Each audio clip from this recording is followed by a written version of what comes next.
بسم اللہ الرحمن الرحیم۔ حضرت علی علیہ السلام کا خطبہ نمبر 85۔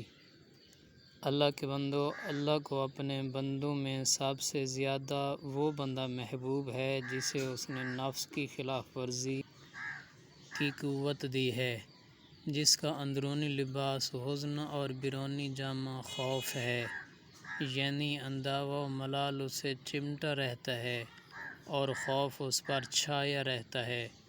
اس کے دل میں ہدایت کا چراغ روشن ہے اور آنے والے دن کی مہمانی کا اس نے تہیا کر رکھا ہے۔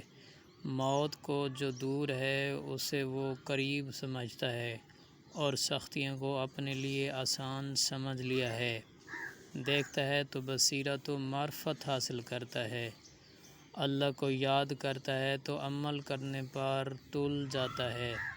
وہ اس سرچشمہ ہدایت کا شیریں و خوشگوار پانی پی کر سیراب ہوا ہے، جس کے گھاٹ تک اللہ کی رہنمائی سے وہ بآسانی پہنچ گیا ہے۔ اس نے پہلی ہی دفعہ چکھ کر پی لیا ہے اور ہموار راستے پر چل پڑا ہے۔ شیفتو کا لباس اتار پھینکا ہے، دنیا کے سارے اندیشوں سے بے فکر ہو کر صرف ایک ہی دھن میں لگا ہوا ہے۔ وہ گمراہی کی حالت اور ہوس پرستوں کی ہوس رانیوں میں حصہ لینے سے دور رہتا ہے۔ وہ ہدایت کے ابواب کھولنے اور ہلاکت و گمراہی کے دروازے بند کرنے کا ذریعہ بن گیا ہے۔ اس نے اپنا راستہ دیکھ لیا ہے اور اس پر گامزن ہے، ہدایت کے مینار کو پہچان لیا ہے اور دھاروں کو طے کر کے اس تک پہنچ گیا ہے۔ محکم وسیلوں اور مضبوط سہاروں کو تھام لیا ہے۔ وہ یقین کی وجہ سے ایسے اجالے میں ہے جو سورج کی چمک دھمک کے مانند ہے۔ وہ صرف اللہ کی خاطر سب سے اونچے مقصد کو پورا کرنے کے لیے اٹھ کھڑا ہوا ہے کہ ہر مشکل کو جو اس کے سامنے آئے مناسب طور سے حل کر دے، ہر فرع کو اس کے اصل و ماخذ کی طرف راجع کرے۔ وہ تاریکیوں میں روشنی پھیلانے والا، متشابہ باتوں کو حل کرنے والا، الجھے ہوئے مسئلوں کو سلجھانے والا، گنجلوں کو دور کرنے والا اور لک و دک صحراؤں میں راہ دکھانے والا ہے۔ وہ بولتا ہے تو پوری طرح سمجھا دیتا ہے اور کبھی چپ ہو جاتا ہے۔ اس وقت جب چپ رہنا ہی سلامتی کا ذریعہ ہے۔ اس نے ہر کام اللہ کے لیے کیا تو اللہ نے بھی اسے اپنا بنا لیا ہے۔ وہ دین خدا کا معدن اور اس کی زمین میں کڑی ہوئی میخ کی طرح ہے۔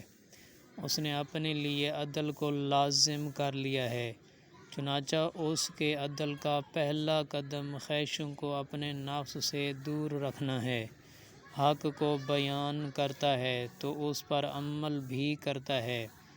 کوئی نیکی کی حد ایسی نہیں جس کا اس نے ارادہ نہ کیا ہو، اور کوئی جگہ ایسی نہیں کہ جہاں نیکی کا امکان ہو اور اس نے قصد نہ کیا ہو۔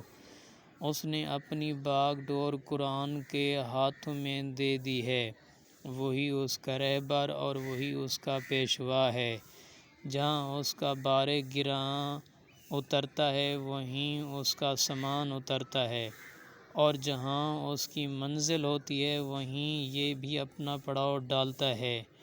اس کے علاوہ ایک دوسرا شخص ہوتا ہے جس نے زبردستی اپنا نام عالم رکھ لیا ہے، حالانکہ وہ عالم نہیں۔ اس نے جاہلوں اور گمراہوں سے جہالتوں اور گمراہیوں کو بٹور لیا ہے اور لوگوں کے لیے مکر و فریب کے پھندے اور غلط سلط باتوں کے جال بچھائے رکھے ہیں۔ قرآن کو اپنی رائے پر اور حق کو اپنی خواہشوں پر ڈھالتا ہے۔ بڑے سے بڑے جرموں کا خوف لوگوں کے دلوں سے نکال لیتا ہے اور کبیرہ گناہوں کی اہمیت کو کم کرتا ہے۔ کہتا تو یہ ہے کہ میں شبہات میں تو کف کرتا ہوں، حالانکہ انہیں میں پڑا ہوا ہے، اس کا قول یہ ہے کہ میں بدعتوں سے الگ تھلگ رہتا ہوں، حالانکہ انہی میں اس کا اٹھنا بیٹھنا ہے۔ صورت تو اس کی انسانوں کی سی ہے اور دل حیوانوں کا سا، نہ اسے ہدایت کا دروازہ معلوم ہے کہ وہاں تک آ سکے، اور نہ گمراہی کا دروازہ پہچانتا ہے کہ اس سے اپنا رخ موڑ سکے۔ یہ تو زندوں میں چلتی پھرتی ہوئی لاش ہے۔ اب تم کہاں جا رہے ہو اور تمہیں کدھر موڑا جا رہا ہے؟ حالانکہ ہدایت کے جھنڈے بلند، نشانات ظاہر و روشن اور حق کے مینار نصب ہیں، اور تمہیں کہاں بہکایا جا رہا ہے اور کیوں ادھر ادھر بھٹک رہے ہو، جبکہ تمہارے نبی کی اطاعت تمہارے اندر موجود ہے، جو حق کی باغیں، دین کے پرچم اور سچائی کی زبانیں ہیں، جو قرآن کی بہتر سے بہتر منزل سمجھ سکو، وہیں انہیں بھی جگہ دو، اور پیاسے اونٹوں کی طرح ان کے سرچشمہ ہدایت پر اترو۔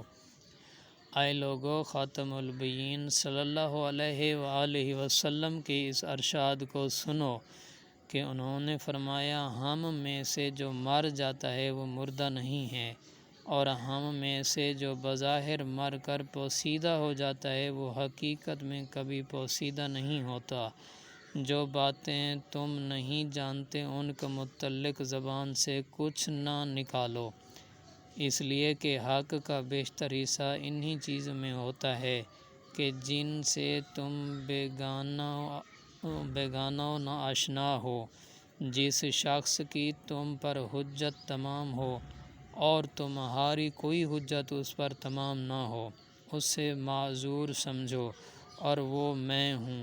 کیا میں نے تمہارے سامنے ثقل اکبر قرآن پر عمل نہیں کیا اور ثقل اصغر اہل بیت کو تم میں نہیں رکھا؟